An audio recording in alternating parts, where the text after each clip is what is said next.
Bon les frérots, on se retrouve aujourd'hui pour une nouvelle vidéo. On est en direct depuis Bali. Excusez-moi de ne pas avoir fait de vidéo pendant longtemps. Voilà, je vous avoue, j'ai pas travaillé pendant longtemps. Pendant une semaine, j'ai quasiment rien fait parce que j'ai profité un peu de l'endroit. Ok, je vous montre rapidement un léger paysage très rapide. Hop, voilà, ça devrait suffire. Ok, voilà les gars, je vous avoue que j'ai pas beaucoup travaillé. Ce matin, je me suis levé. J'ai marché 15 minutes au soleil pour aller à la rivière. Je me suis baigné 20 minutes. Je suis revenu, je me suis remarché 15 minutes au soleil, j'ai pris vitamine D, j'ai fait grounding, j'ai fait riviering, j'ai fait une petite routine Lux Maxing pour avoir une mâchoire carrée, vous connaissez. Je me suis mangé 8 œufs crus, ça c'était maximum les gars, et là, on est bien, on est reposé, on est en forme, et je sens que je commence à aller bien quoi. C'est pas mal. Ok, les gars. Cette vidéo-là, elle était vraiment importante et je vous invite à l'écouter en podcast parce qu'elle va être assez longue, je pense. Elle était vraiment très importante pour moi à faire et je pense qu'elle va vous plaire, les gars. Aujourd'hui, on va parler de comment changer son corps pour être athlétique et en bonne santé. Ok ? Ça va pas parler des mêmes choses que vos influenceurs muscu. On va pas parler de nombre de séries, de nombre de reps, de nombre d'exercices. Je vais pas vous parler de calories in, calories out. Ok ? J'ai vraiment envie de changer tout ce que le fitness game français fait. Pas que français, mais on a tendance en fait à venir basifier les éléments qui sont complexes du corps humain et inversement à complexifier les éléments qui sont plutôt basiques du corps humain. Et c'est là où on va venir intervenir. Non, le corps humain n'est pas une simple machine qui fait calories in, calories out. Oui, le corps métabolise les aliments. Oui, le corps s'adapte et on va voir ça tout de suite les gars dans cette vidéo qui va durer peut-être, je sais pas, 20, 30, 40, je sais pas, peut-être 50 minutes. Je vais essayer d'être le plus rapide possible et le plus concis, donc écoutez cette vidéo en podcast, ça sera beaucoup mieux. Ok, je voulais vous faire des petits dessins sur mon tableau, mais comme vous pouvez le voir à ça, j'ai plus d'encre. Et je suis à Bali, donc je suis dans un coin paumé là, impossible de trouver de l'encre. Ok, donc on va faire ça sans tableau et j'en suis désolé. J'ai pris bien sûr des petites notes. Premièrement, on va parler de comprendre l'adaptation physique du corps, l'adaptation tout court même. Ça, j'ai vraiment envie que vous regardiez cette partie-là parce qu'on a tendance vraiment à la négliger. Et c'est une partie à comprendre qui est simple, c'est la base. Mais le fitness nous a tellement matrixé avec le nombre de séries, les 3000 calories, le pré-workout avant, les tensions d'étirement sur le biceps, etc. qu'on en oublie la base en fait. Pourquoi le corps s'adapte. Et je vais en décevoir certains les gars, mais on y vient juste après. Le corps il s'adapte pour une seule chose, la reproduction. Okay, le corps s'adapte pour la reproduction et du coup pour le même cas, la survie. Le but de l'être humain c'est de se reproduire et du coup de survivre. Ce qui va se passer également, c'est que le corps va chercher à avoir le plus de confort possible pour survivre le plus facilement possible. Vous comprenez bien. C'est pour ça que, je vais vous dire ça tout de suite, ça va peut-être vous gêner, mais je vais vous le dire. Le poids de forme, qu'est-ce que c'est ? Le poids de forme, c'est le poids auquel vous êtes en meilleure santé et en meilleur confort. Et je suis désolé de vous l'annoncer, les gars, mais votre poids de forme, c'est littéralement entre 10 et 15% de body fat, voire plutôt 15% de body fat en fait. Parce que c'est à ce moment-là que votre corps a le plus d'énergie, est le plus à l'aise, a le moins froid aussi. Hein. Là, je vous rappelle que la graisse, ça empêche, c'est thermique hein, la graisse. Hein. Voilà. Donc, oui. Si vous êtes en dessous de 10% de body fat, vous allez venir toucher un petit peu la corde sensible de votre corps c'est pour ça qu'un déficit calorique, j'ai envie de vous parler un petit peu du déficit calorique, en tout cas quand vous essayez de faire une sèche, ça devient de plus en plus dur et c'est pas linéaire parce que votre corps vous dit non en fait, vous dit non mais laisse-moi, j'ai juste envie d'être à ce poids-là et c'est pour ça que des fois, quand on est en perte de poids ou en prise de poids, on a tendance à avoir des problèmes hormonaux, etc. Parce que notre corps ne veut pas atteindre ce poids, mais vous le forcez à le faire. Et oui, je suis désolé de vous l'annoncer, les gars, votre poids de corps, ce n'est pas 90 kg sec, comme moi c'est Mike. D'ailleurs, je ne pense pas qu'il fait 90 kg, mais on va dire comme même. On va dire ça quand même. Donc, maintenant qu'on a vu ça, je vais vous parler rapidement de la spécificité de l'entraînement. Ça veut dire que votre corps, malgré les calories de merde dépensées que tout le monde dit, les calories in, calories out, etc., le nombre de séries, patata, le corps va s'adapter en fonction de l'exercice que vous lui donnez à faire. Et ça, c'est important. C'est important à comprendre parce qu'en fonction du sport que vous allez faire, vous n'aurez pas le même résultat. Et c'est dans des cas comme ça qu'on va avoir des influenceurs muscu qui vont vous dire oui, alors entre le street et la musculation, le street c'est pas mieux, etc. Mais en fait, c'est pas la même chose et le corps va s'adapter différemment réellement. Et c'est pas juste question de muscles, j'en parlerai juste après. Vous devez choisir aussi le sport, du coup, comme je vous l'ai dit, en fonction de ce que vous voulez atteindre comme physique, ok, et comme performance. Et ça, c'est un petit peu, on va dire, à part de la santé. Ça, c'est vraiment beaucoup d'égocentrisme. Ça veut dire que là, vous allez vraiment vous éloigner de la santé et vous allez devoir choisir en fait qui vous voulez être. Sachant que plus vous allez essayer de vous adapter à plusieurs sports, plus votre corps sera mauvais dans chacun des sports. Un exemple, et je suis désolé pour Nassim qui combine le cardio et la musculation, mais oui, réellement les gars, si vous combinez deux sports, c'est compatible, c'est pas ça la question. La question c'est que votre corps devra s'adapter aux deux. Et là vous allez me dire, oui mais c'est super, je suis un athlète hybride, etc.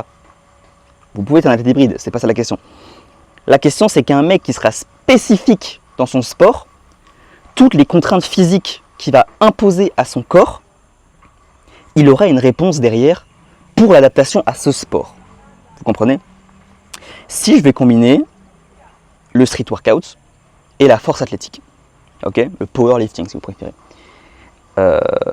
c'est assez marrant parce qu'il y en a plein qui font ça et les deux sports sont compatibles, oui, mais ne sont pas bénéfiques pour l'un et l'autre.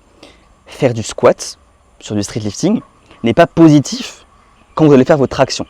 Le but pour votre corps, quand vous tirez une traction avec votre poids du corps, c'est d'être le plus léger possible. C'est d'ailleurs pour ça que les streeteux sont écorchés, d'ailleurs, la plupart. Comparé aux powerlifters qui sont, et ne me parlez pas de The Panache, il y en a plein d'autres qui sont pas du tout secs. Ok. Tout ça pour vous dire qu'en fait, vous allez devoir faire un choix entre vos sports et vous pouvez être bon partout, mais pas très bon partout en fait. C'est ça que je veux vous dire. Et que un street lifter qui fait du squat sera moins bon dans la plupart des cas. Attention, je parle bien sûr, Ludo Adamantium est une exception qui a une pull-up à 120 kg avec un squat à 230. Et d'ailleurs, il a pas beaucoup de jambes d'ailleurs. Ludo, il a pas beaucoup de jambes. Il a des jambes un peu de coq, un peu comme moi. Donc c'est peut-être d'ailleurs pour ça il est très mauvais au squat en fait par rapport à sa traction. Il a travaillé beaucoup moins que la traction d'ailleurs. Alors ça pour dire que voilà, vous allez devoir faire un choix pour savoir qui vous voulez être, quel corps vous allez avoir et quelle performance vous voulez avoir. Et on va en parler un peu plus en détail. Bien évidemment, il va falloir mettre de la surcharge progressive. Dans tous les sports, c'est comme ça. Si vous voulez vous améliorer, vous allez devoir mettre de la surcharge progressive. Et bien évidemment, vous allez devoir prendre des notes avec un cadre d'entraînement. Ça, là, on est vraiment juste sur la partie adaptation physique. Là, on ne parle pas vraiment de santé. Là, on parle vraiment juste de qu'est-ce que vous devez faire pour... Vous devez vraiment choisir le sport qui vous correspond. Ok ? Je répète une dernière fois. Si vous voulez prendre du muscle, vous allez faire un sport. Si vous voulez faire de l'endurance, vous allez faire un autre sport. Si vous voulez être sec, vous allez faire un autre sport, etc. Okay, en fonction de ce que vous voulez atteindre comme objectif. Okay, et bien sûr, récupération, ça vous le savez très bien. Ok. On rediscutera de ça. Si on va peut-être en discuter maintenant. Du coup, on va parler de la réponse physique de chaque exercice. Okay, en rapport avec l'introduction qu'on vient de faire. La réponse physique. Ok. Comme je vous l'ai dit, le corps il s'adapte en fonction de l'effort physique qu'on met sous contrainte. Enfin bon, je me suis mal exprimé, mais vous m'avez compris. Il faut savoir que le corps humain, de base, il est fait globalement pour chasser, grimper, courir, porter, résister, grimper, je l'ai déjà dit, pousser le sol pour se relever, sauter, des choses comme ça. Okay, moi j'ai tendance à dire que la fonctionnalité dans le sport, c'est super important dans le sens où si vous faites des exercices que vous n'avez pas l'habitude de faire, on sort un peu du côté naturel, mais cependant le corps peut quand même s'adapter. Okay, moi j'ai tendance à dire que ça va être plus intéressant de chercher à faire ces mouvements-là, grimper, courir, porter, résister. Vous allez me dire c'est un petit peu ce qu'on fait tous les jours, nager aussi. Mais voilà, je le remets quand même ici, c'est important de... Voilà, aujourd'hui je fais du DC, du développé couché. Je pense pas que ça sert vraiment à grand chose niveau fonctionnalité quoi. Je pense que des pompes seraient plus efficaces. Pourquoi? Juste parce que je vais venir porter mon poids du corps quand je serai en bas, allongé, pour me relever plus vite, pour chasser par exemple. C'est un exemple, mais là on parle vraiment anthropologie. Et au niveau anthropologique, on va dire ça comme ça, voilà, le corps est fait pour faire certaines choses. Et aujourd'hui, l'être humain a tendance à l'hypertrophier pour rien en fait. à venir lui mettre des contraintes physiques sur les choses qu'il n'a pas forcément l'habitude de faire, ce qui n'est pas forcément négatif, hein, puisque on sait aujourd'hui que le corps s'adapte à chaque contrainte. Mais voilà, ça sort un peu d'un cadre de réelle santé. Vous voyez ce que je veux dire? Ça sort un peu d'un cadre de réelle adaptation physique pour la vie de tous les jours. Okay, donc, on va parler premièrement des sports d'endurance, okay, donc tout ce qui va être vélo, qui va être natation, qui va être running, endurance fondamentale. La réponse physique que vous allez avoir à ce genre de sport, c'est que ça va augmenter votre VO2 max. Okay, c'est important la VO2 max. La VO2 max, en fait, c'est la quantité d'oxygène que vous consommez. Okay, en gros, c'est ça. En fait, moins vous allez consommer d'oxygène, donc là en l'occurrence à la vitesse maximum, mais ça va aussi faire réduire votre consommation d'oxygène au repos. Et en gros, le but du jeu, c'est que moins vous allez consommer d'oxygène, moins vous allez consommer d'oxygène à votre effort maximal, moins vous allez en consommer aussi en repos. C'est logique. Et du coup, c'est ça qui va être intéressant à travailler quand vous travaillez de l'endurance, ça va être la VO2 max. Au niveau de l'adaptation physique de cet exercice-là, la plupart du temps, le corps va vouloir, pas tout le temps, hein, c'est intéressant de voir ça que ils sont secs, les coureurs, mais des fois ils ont un petit résidu de graisse en bas du ventre et je soupçonne que c'est pour avoir de l'énergie pour tout le run. Voilà. J'ai remarqué ça que mine de rien ils étaient secs, oui, mais pas si secs que ça. En tout cas pas tous. Et j'ai l'impression que, en tout cas bon bref, bon, on va pas rentrer dans les détails, mais bon, globalement, voilà, VO2 max et vous allez être plutôt sec. Si vous faites du running et si vous faites beaucoup de running en général, vous allez être plutôt sec, malgré que ça aura une réponse hormonale qui est pas ouf, on en reparlera juste après. Et fonctionnalité, c'est plutôt intéressant au niveau fonctionnalité parce que voilà, dans la vie de tous les jours, c'est intéressant d'avoir une bonne VO2 max, de pouvoir courir de temps en temps, de pouvoir sprinter, etc. Même si je rappelle que le corps n'est pas forcément fait pour courir pendant 2 heures d'affilée. Okay, je vous rappelle que la chasse, c'était plutôt un exercice de fractionné, de repos, de on se cache derrière un buisson, de on sprint, de on se jette sur la bête. C'était pas pendant 2 heures comme ça. Je vous le dis parce que les gens ils ont tendance à dire que les mecs à l'époque on courait pendant 2 heures non-stop. Non, on faisait du putain de fractionné. Voilà, c'est ça la vérité. Personne, à part je crois que c'est le thon. Je crois que c'est le thon qui, peut-être le saumon. Non, je crois que c'est le thon qui ne s'arrête jamais. Il doit toujours manger parce que il faut que l'eau passe à travers son corps. Il doit toujours être en mouvement. Et il va à 75 km/h, un truc comme ça. Bref. On va parler un petit peu maintenant de la musculation. Ok. La musculation, globalement, la réponse physique que vous allez avoir, ça va être la prise de muscle. Vous allez mettre votre muscle sous un angle parfait pour venir tout simplement le vasculariser, utiliser les fibres, etc. Et du coup, forcément, la réponse physique de la musculation, c'est que votre muscle va grossir. Okay, maintenant, on va avoir des dérives. On va avoir aussi l'haltérophilie. Là, la réponse que votre corps va vouloir donner, ça va être d'être plus fort. Oui, vous allez prendre du muscle, ok, mais c'est possible, ok, mais c'est même très courant, que si vous faisiez de l'haltérophilie ou du powerlifting, que vous soyez gras, ok, que vous soyez très gras, que vous ayez une compo à 15 voire 20% de body fat. Et voilà, c'est pas choquant, c'est pas grave, mais c'est peut-être à cause de ça comme sport. Pourquoi? Parce que, comme je vous l'ai dit, le corps veut s'adapter, il va avoir le plus d'énergie. Et oui, plus on est gras au powerlifting, souvent, meilleur on est. Okay, d'ailleurs, c'est pour ça qu'il y a des catégories et que The Panache, par rapport pour son poids de corps, il est très fort. Par exemple, il a un lift à 300 kg pour 69 kg, je crois. Il performe en compétition à 69, voire même 66 kg. Je ne sais pas exactement. Il a des lifts à 300 kg, qui est assez incroyable.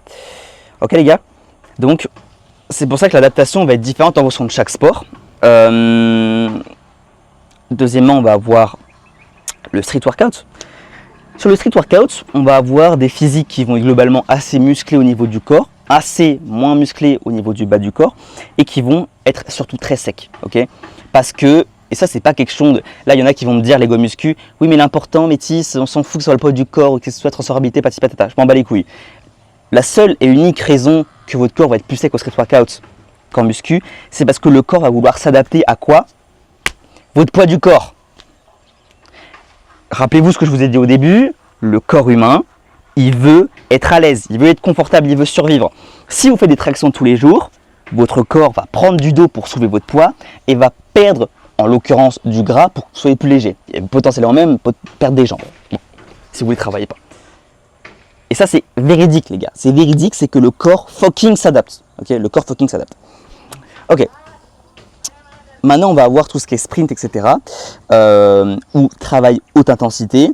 Ça, c'est vraiment intéressant parce qu'on va à la fois avoir un travail qui va être assez cardiovasculaire finalement, puisqu'avec le sprint, et je pense au crossfit, on peut également améliorer sa VO2 max, ok. Mais on va venir aussi, comme c'est un exercice qui est court et intense en fait, on va également venir utiliser nos muscles de manière courte et intense en fait.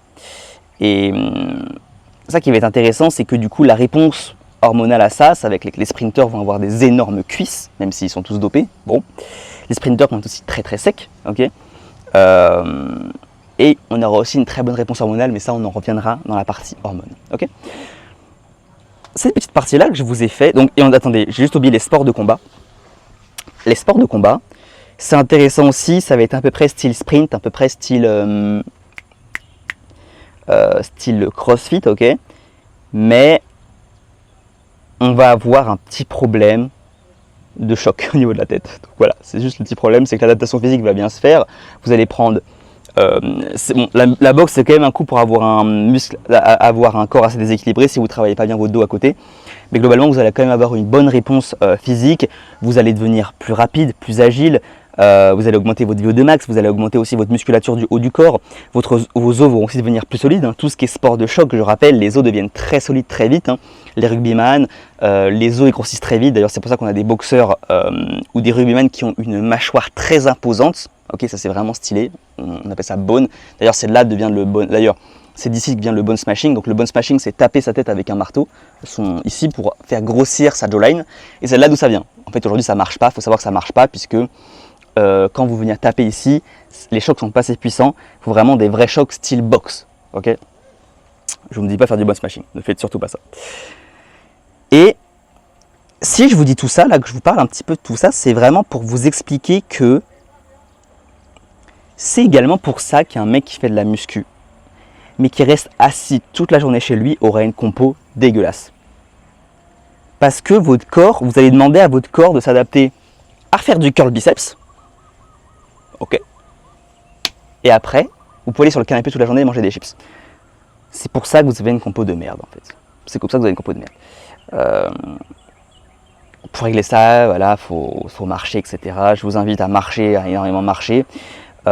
Pourquoi? Parce qu'en fait la réponse physique ne vient pas que d'un seul entraînement, mais vient de toute votre vie en général. Est-ce que vous bougez régulièrement? Regardez, je pense que je vais être à 20 000 pas par jour parce que je vais à la plage, enfin je vais à la rivière, pardon, je marche jusqu'ici, je fais des allers-retours, je fais des vidéos, je tourne, etc. Et c'est ce qui me permet, entre guillemets, d'être en bonne santé puisque mon corps s'adapte. Et voilà. On fera un récap à la fin, vous inquiétez pas, on fera un vrai récap à la fin les gars. Maintenant, on va passer à la réponse hormonale. Ok? Let's go. Comme vous le savez, le corps, il va réagir hormonalement aux contraintes qu'on lui met au niveau sportif. Ok? Vous connaissez la testostérone, vous connaissez l'hormone de croissance, la fameuse GH, vous connaissez le cortisol, le stress, l'adrénaline, la noradrénaline. Et en fonction de ce que ça va provoquer dans votre corps, c'est plus ou moins intéressant pour votre santé. Et c'est là où on va s'attaquer directement. Je remets bien mon micro. Hop, on est parti. Premièrement, j'adore ce sport et je suis désolé que personne ne le fasse, mais c'est tellement important. Ça va être le sprint. Le sprint, on va avoir un boost de l'hormone de croissance de bâtard. On va avoir testostérone au max également. Et en fait, la différence justement avec le running, d'ailleurs il y a des études qui montrent que le sprint, j'affiche l'étude ici en question, qui montre que le sprint ça dégomme les hormones, positivement, c'est vraiment incroyable. Comparé au running, qui lui va vraiment faire, plus vous allez courir, plus vous allez augmenter vos taux de cortisol. Et il y avait une étude hyper intéressante sur le sujet. Bon d'ailleurs ça va aussi, dans certains cas ça va même mettre de la trophie du cœur, mais bon, ça c'est vraiment pour les coureurs qui courent beaucoup, puisque l'entraînement à basse intensité, ça peut vous faire solliciter votre cœur longtemps, et au fil du temps, votre cœur vieillit plus vite. Ça dépend quel cas. Je ne vous parle pas de courir un quart d'heure le matin, c'est pas ce que je vous dis. Je vous parle vraiment des coureurs expérimentés où on remarque qu'ils ont une atrophie du cœur prématurée. Je vous mettrai l'étude aussi également ici. D'ailleurs, il y a une étude aussi super intéressante qui dit que sur le running, les les coureurs de demi-fond, enfin les runners en tout cas de longue distance, etc. Bon, alors je sais pas comment cette étude a été faite et j'essaierai de la vous trouver pour la mettre là. Si je la mets pas là, bah, ne l'écoutez pas. Mais en gros, il y a une étude super intéressante qui montre que c'est horrible, hein, c'est horrible. Ils ont analysé la pédophilie en fait à travers les sports. Ils ont remarqué que les sports courts et intenses, donc tout ce qui était force athlétique, etc., avaient un nombre plus élevé de pédophilie, alors que le running, etc., c'était proche de 0% de pédophilie. Je vous l'invente pas celle-là, les gars, je vous jure que je vous l'invente pas, je l'ai lu de mes propres yeux, il faut juste que je la retrouve. Okay, et c'est assez intéressant de voir à quel point leur testo et leur libido est tellement éclaté au sol qu'en fait ils ne baisent même plus. Bon là en l'occurrence c'est pas vraiment baiser, c'est vraiment de la pédophilie, donc c'est encore pire. Mais du coup, il y a moins de libido. Quoi. Okay. Musculation. La musculation, la réponse hormonale, pareil, elle va être plutôt bonne. Okay, attention aux entraînements un petit peu trop longs. Des séries un petit peu trop longues qui vont faire augmenter le cortisol, mais globalement on va quand même avoir une bonne réponse hormonale, et l'endurance, on va avoir une mauvaise réponse hormonale, malgré que ça fasse augmenter notre VO2 max, on va avoir une mauvaise réponse hormonale. Écoutez, je vous dis des informations comme ça, vous n'êtes pas obligé de tout prendre en compte, si vous courez, faites ce que vous voulez. Je vous dis des informations comme ça, réponse hormonale, réponse physique, etc. Et à la fin je ferai une conclusion sur mon avis, comment être en meilleure santé et avoir un physique athlétique. Ok. Tac. Et bien sûr, la combinaison de chaque sport, c'est assez intéressant parce qu'on va venir... Le souci, en fait, avec ça, c'est que souvent, on a tendance à dire, pour être en bonne santé, il faut manger un petit peu de tout, faut avoir une diète équilibrée. Pour moi, c'est du bullshit, il faut manger que de la viande. Je suis insupportable. Mais en gros, ça ne devrait pas avec le sport. Les gens vont vous dire, oui, ça va monter le taux de cortisol, mais ça va s'équilibrer si tu fais un petit peu de sprint à côté. Bon, oui, d'accord. Sauf que n'oubliez pas que quelque chose de négatif, quelle que soit l'association, sera quand même négatif en fait. Ça veut dire que oui, vous pouvez combiner la musculation et le running, c'est super, vous allez avoir une compo qui va être plutôt agréable et vous allez plutôt être en bonne santé. Cependant, il faut savoir que le cortisol provoqué par le running aura des impacts en fait sur votre musculation. Pas forcément directement, mais au niveau, que ce soit adaptation, okay, que ce soit au niveau hormonal, ça aura un impact sur votre corps. À 100%. Est-ce que vous allez essayer de compenser? Vous pouvez compenser, mais il y aura quand même un impact en fait de ce haut taux de cortisol. Okay, donc, bien évidemment, la combinaison est toujours mieux que faire que du running. Ok, mais moi, ce que je vous dirais, je suis horrible les gars, c'est de ne pas en faire en fait. Voilà, c'est de ne pas faire de running et de faire du sprint à la place. Voilà. Ok, ça c'est mon avis, attention, ne vous énervez pas en commentaire, c'est mon avis. Maintenant, on va avoir la dernière partie, les gars, qui est... Est-ce que j'ai la partie... Je cherche... Ah putain, les gars. J'arrive, ça arrive, les gars, ça arrive.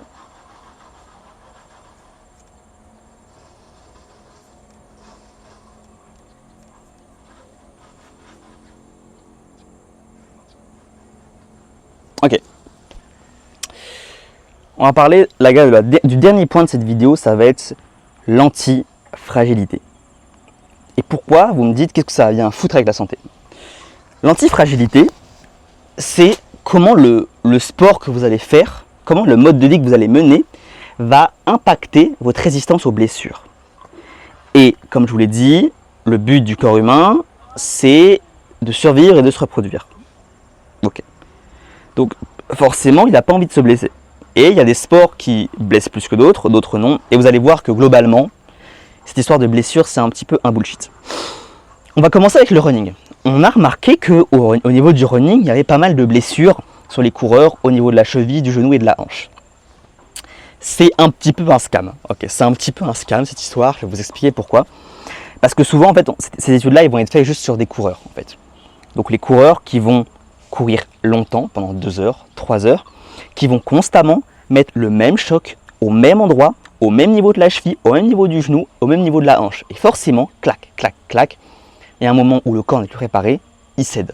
Et ça craque, ou le tendon il se tord un petit peu, il se fait mal, etc. Le muscle lâche un petit peu, et ça part en douleur et en blessure. Attention. Aujourd'hui, et je suis très content que Running Addict ait changé son point de vue là-dessus, c'est qu'aujourd'hui Running Addict fait de la musculation, surtout au niveau des jambes, pour justement empêcher ces blessures. Pourquoi? Si vous avez un tendon qui est résistant, un muscle qui est résistant, vous allez empêcher votre corps justement de subir des contraintes et des contraintes qu'il ne peut pas recevoir. Pour ça, et c'est là on va parler d'antifragilité, c'est que globalement, si on prend les sports individuellement, globalement c'est un peu de la merde. Globalement, les sports individuellement vont dire que chacun des sports individuellement, il y a quand même des risques de blessure. En l'occurrence, le street, la musculation, etc., calisthenics, etc., on va vraiment avoir des douleurs à l'épaule. Ça va être très courant, les douleurs à l'épaule. Les haltérophiles, powerlifting, ça va être un peu plus, ça peut être épaule aussi, ça va être un peu plus de genoux, un peu plus de hanches, etc., un peu plus de dos. Et ce que je veux en venir, c'est que pour être antifragile, en fait, et on va en venir à la conclusion dans pas longtemps, la vidéo va être plus courte en fait. Je pensais qu'elle allait être plus longue que ça, mais elle va être plus courte. Les gars, c'est de fusionner plusieurs sports. Globalement, si on part purement au niveau musculaire et tendineux, les meilleurs sports à faire pour être antifragile, ça va être pas plutôt des sports, mais plutôt des exercices à forte tension d'étirement. Où, quand vous allez faire le mouvement, votre muscle va être très étiré, okay, avec un tendon très étiré. Okay. Bien sûr, il faut vraiment y aller progressivement parce que ce genre d'exercice-là, vous n'allez pas faire un deadlift avec une charge de deadlift avec ça. C'est ce que je vous dis. Par exemple, c'est pour ça d'ailleurs que vous n'allez pas mettre la même charge sur un soulevé de terre roumain qu'un deadlift. Okay, sinon, vos ischios, ils vont juste lâcher en fait. Je vais vous donner des exemples sur ça. Il fut un temps où je courais. Oui, il fut un temps où je courais. Et à ce moment-là, c'était horrible. J'avais mal aux genoux de ouf. J'avais mal à l'épaule, etc. J'avais mal partout. Et je sais que ce qui a guéri mon genou, c'est parce qu'en fait, j'enchaînais squat et running, ce qui n'est pas mauvais, hein, les gars, c'est pas mauvais.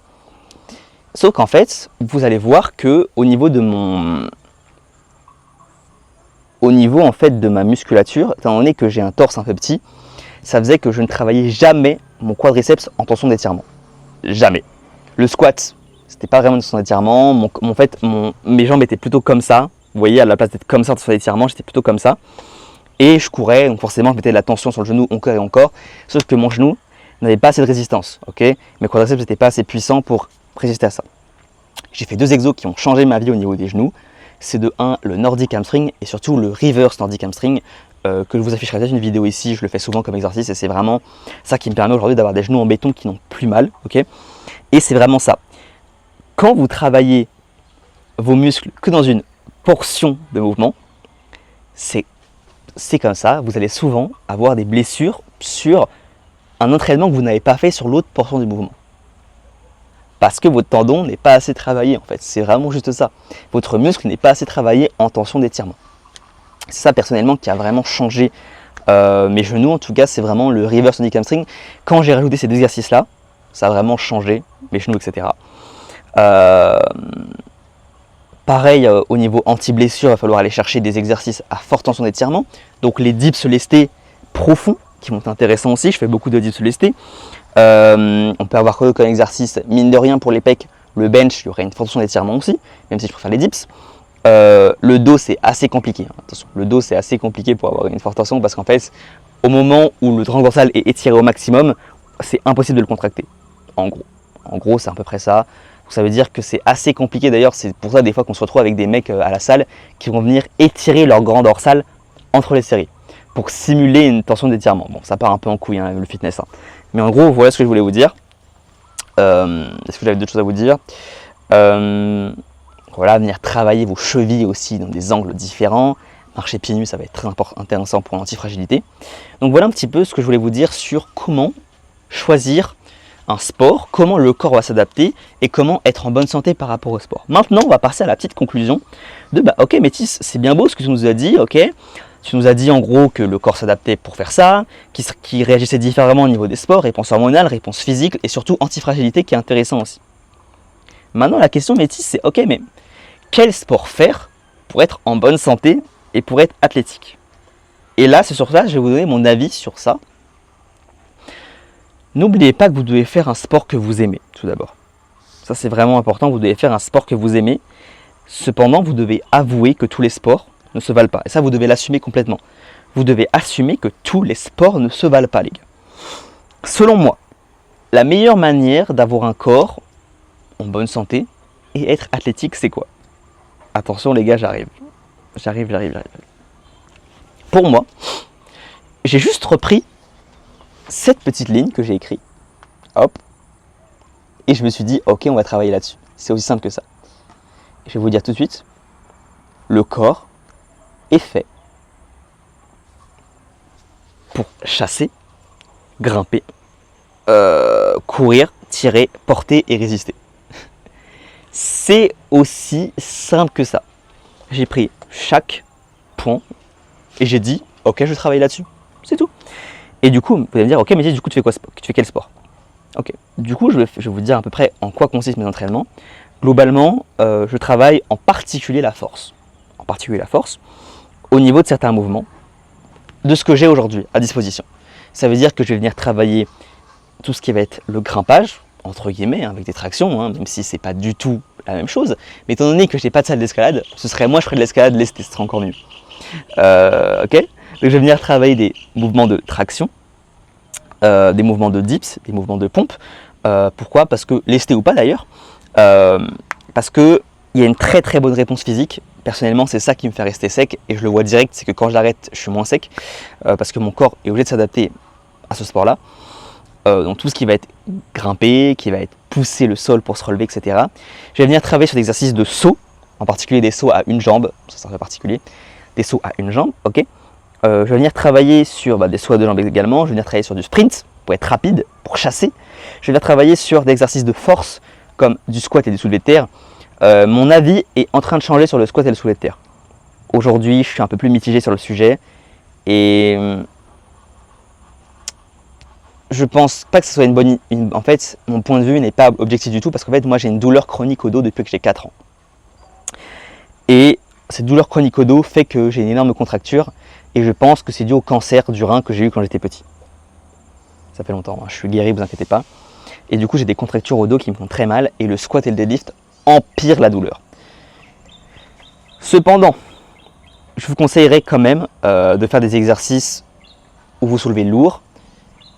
Bien évidemment, c'est pas vraiment transférable. Comme je vous l'ai dit, tout ce qu'on fait, on va venir simuler une transférabilité. La traction, c'est pas grimper. Les dips, c'est pas pousser vraiment le sol. Un soulevé de terre, c'est pas vraiment soulever un objet. Dans ce genre de sport-là, les strongman vont être beaucoup mieux. Vous voyez, les strongman vont être beaucoup mieux. Ils vont vraiment venir porter une grosse boule, arrondir leur dos comme ça, faire une extension. Et là, on va vraiment avoir quelque chose qui est vraiment transférable en fait. Et qui est vraiment fonctionnel par rapport à notre anthropologie.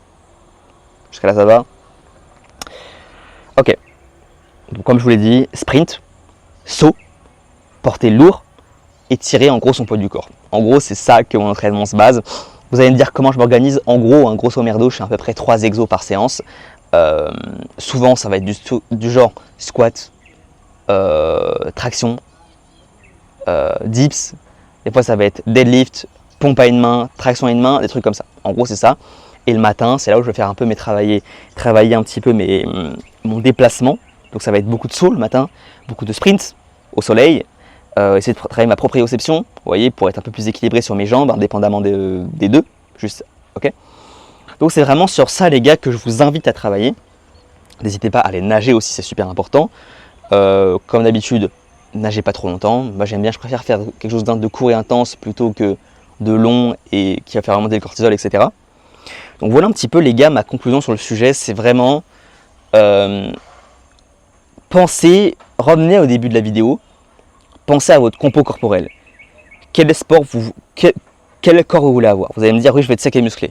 D'accord, j'ai compris que tu veux être sec et musclé. Cependant, la musculation n'est pas forcément le meilleur sport pour être sec et musclé. Pour moi, par exemple, le street workout sera plus efficace, même si vous aurez moins de jambes, par exemple. Si vous voulez avoir un corps athlétique, le street workout, pour moi, sera plus efficace. Ça reste mon avis. La musculation, pour moi, c'est très facile d'avoir une compo de merde dans la musculation. N'oubliez pas que si, en fonction de votre compo, la plupart du temps, vous allez devoir aller marcher, vous allez devoir bouger toute la journée, ok?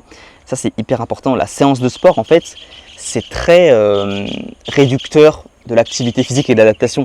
En fait, le corps, il veut s'adapter toute la journée, donc ça veut dire que plus vous faites des choses dans la journée, plus votre corps va s'adapter. Vous pouvez faire plusieurs séances de sport si vous aimez, vous pouvez faire bouger plusieurs sens, vous pouvez aller nager le matin, courir, faire des petits sprints le midi, et le soir, je sais pas, faire un peu de traction. Il faut juste que votre corps ait besoin de s'adapter constamment pour que vous ayez cette compo qui vous plaît en fait. C'est ça que je suis en train de vous parler. Donc voilà un petit peu les gars ce que je voulais vous dire sur le sport. J'espère que la vidéo vous a plu. Est-ce que j'ai quelque chose d'autre à rajouter? Je suis en train de réfléchir. Non, globalement c'est à peu près ça que je vous dis. Juste faites les sports qui vous plaisent. Bougez dans la journée. Laissez votre corps s'adapter. Faites attention quand même aux réponses hormonales. Très intéressant aussi au niveau de l'antifragilité, il y a des sports aussi que j'aime bien. Ça va être tout ce qui va être kettlebell, mass bell. Vous savez la mass bell qu'on va venir faire passer derrière comme ça, qui va venir aller chercher des contraintes au niveau de l'épaule qu'on n'a pas l'habitude d'aller chercher, qui va vraiment être antifragile au niveau de l'épaule. Mass bell qui est intéressant au niveau du dos, qui va vraiment vous faire porter dos rond, dos droit, faire des inclinaisons de buste, des torsions de buste, un peu venir chercher comme ça une hyper extension et tout, c'est hyper intéressant la kettlebell. Mass bell aussi comme je vous l'ai dit. Et voilà, faites-vous plaisir. Voilà, faites-vous plaisir, faites des sports que vous aimez, mais n'oubliez pas que tout n'est qu'adaptation.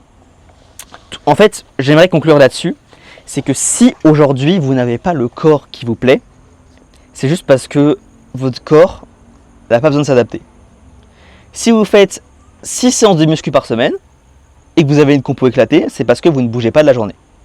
Du coup, votre corps s'adapte globalement au sport que vous faites, mais vous avez une compo éclatée puisque vous ne bougez pas. Donc votre corps a juste besoin de faire du curl biceps en fait.